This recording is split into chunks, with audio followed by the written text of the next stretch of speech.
as people think that they can. I've heard guests say that they've heard alligators can run up to 30 miles an hour on land, and when you're looking at our big male, you begin to understand that that's not really physically possible for him to do that. Because again, a large cumbersome body with short little legs off to the side.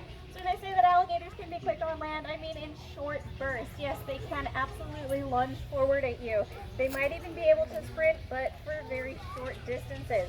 But here in the water, again, is a totally different story. So you can run from So that. once our ladies are able to come in here, they are going to be giving them separate food items. And one thing that they feed them are tiny little croc pellets.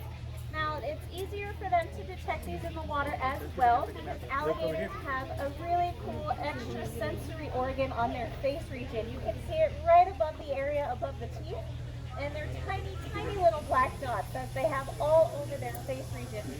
And they're called integumentary sensory organs, or ISOs. And they're used to detect the slightest change on the water surface. So if you think about it, when something falls into the water, it usually makes a ripple. When the ripple hits the alligator's ISO, it helps them determine where that item originated from. So that's very helpful. If something falls in the water behind them or in an area where they can't really see it, they can still detect it with that ISO.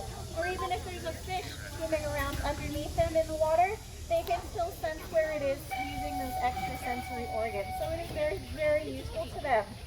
Now out in the wild, alligators would normally be eating smaller prey items. They like to eat things, mammals in particular, like small rats, raccoons, or even possums. But they can absolutely grab something larger if it's available. They can get something the size of an adult deer or maybe even a wild hog. But there's just a few problems with the alligators if they get a hold of a large prey item. One problem is that alligators don't actually chew their food. Their jaws only move up and down this way, where chewing usually requires more of a side-to-side grinding action.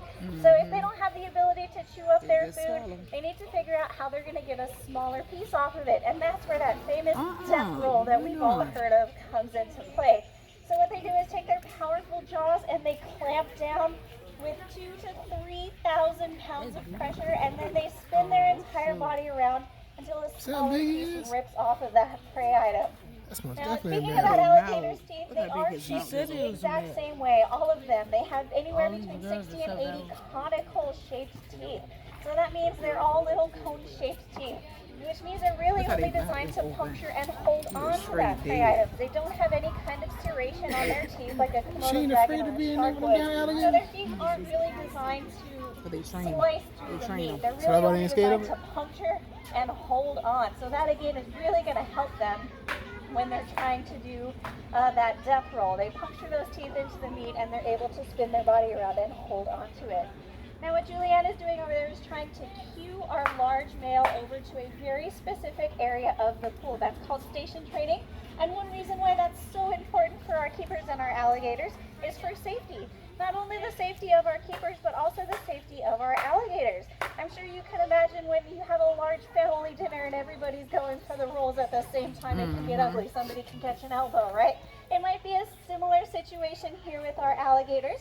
We want to have them all go to a specific part in the pool so that they can have their meals in peace.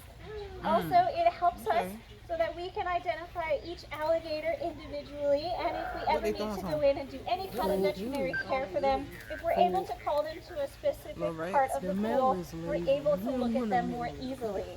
So she is also tossing out those croc pellets to the females, like I was mentioning. Those croc pellets are a very specific diet made for crocodilians, and alligators are a part of that larger group called crocodilians. So I like to tell people, you know how they make